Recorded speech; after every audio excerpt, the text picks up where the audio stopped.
Hello, everyone. Welcome to the News Browse News broadcast. According to a report by Thai Sounds, the ceasefire memorandum of understanding signed between the United States and Iran last month has collapsed. U.S. President Donald Trump officially notified Congress on Monday, July 13, 2026, that the U.S. military has resumed active combat operations against Iran as of July 7th. Trump also announced a renewed blockade of Iranian ports and shipping in the strategically vital Strait of Hormuz. Additionally, Trump suggested that the U.S. should impose a 20% protection fee on all commercial vessels transiting the strait. The U.S. Central Command confirmed that, under presidential orders, the military has conducted 3 consecutive nights of airstrikes against targets in Iran. The escalation was reportedly triggered by recent Iranian attacks on several commercial vessels, including Evergreen Marine's Ever Gentle, Cholmondeley Lune and Qatari, and Saudi cargo ships, which disrupted the maritime corridor.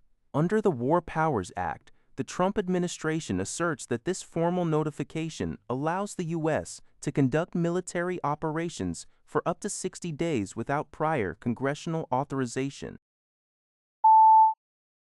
According to GG Press, U.S. Secretary of State Marco Rubio announced a policy on July 13th to urge member states to withdraw from the International Criminal Court, ICC, in The Hague, arguing that the court threatens American sovereignty. Rubio stated that the U.S. would actively argue against what it views as the ICC's abuse of authority. This development is expected to put pressure on the Japanese government, a major ICC supporter and member, to make a difficult decision regarding its own stance. While the United States is not a party to the Rome Statute that established the ICC and has consistently maintained that the court lacks jurisdiction over U.S. citizens, the Trump administration has previously clashed with the institution. In the past, the U.S. imposed sanctions on ICC judges and prosecutors over investigations into alleged war crimes committed by U.S. military personnel. In a video released on the same day, Rubio strongly criticized the ICC, accusing it of waging war against the United States using international law rather than military force. He warned that the U.S. would make the court realize the true meaning of trying to usurp American sovereignty. According to a report by CNA, Singapore's economy grew by 5.7% in the second quarter of 2026, marking a slight moderation from the 6.3% expansion recorded in the first quarter of the year. Advance estimates released by the Ministry of Trade and Industry on Tuesday showed that on a quarter-on-quarter seasonally adjusted basis, the economy expanded by 1.1%, following a 1.3% growth in the preceding quarter.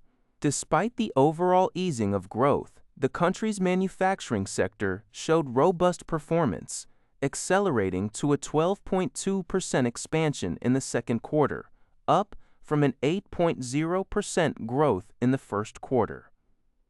The Ministry of Trade and Industry noted that these advance estimates are primarily based on data from April and May, the first 2 months of the quarter, and are subject to revision as more comprehensive data becomes available. According to a report by Yonhap News Agency, South Korean refiners are gaining significant attention for their expanding role in the global supply chain. This comes after Russia, the world's second-largest diesel exporter, imposed a temporary ban on diesel exports on July 8th following Ukrainian drone attacks on its energy infrastructure, which triggered domestic fuel shortages. The export ban has further tightened global diesel supplies, already strained by a slow recovery in Middle East refining capacity and shipping concerns in the Strait of Hormuz. Following the announcement, U.S. diesel crack spread spiked from around $60 per barrel to over $80 per barrel.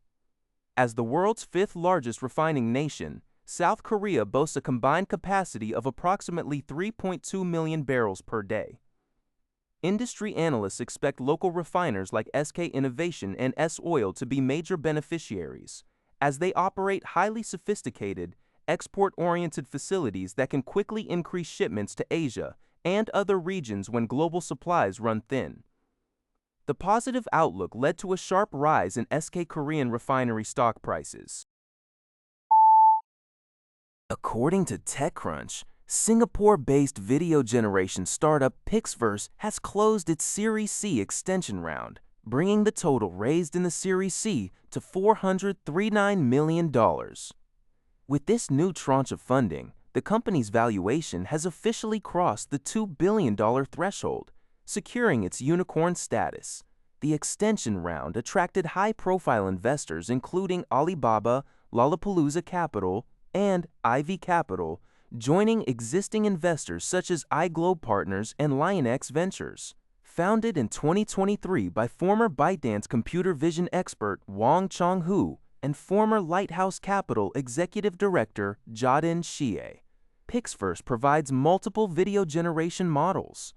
These include its consumer-facing V-Series, the professional C-Series, and its R-Series of world models. The company boasts over 150 million registered users and 15 million monthly active users on its consumer platform. With the newly acquired capital, PixVerse aims to expand its global enterprise outreach, hire more researchers and go-to-market staff, and release updated versions of its video and world models. Notably, the startup already has a partnership with investor Alibaba to integrate its video generation technology into Alibaba's services. That's all for this video. Thank you for watching. See you in the next video.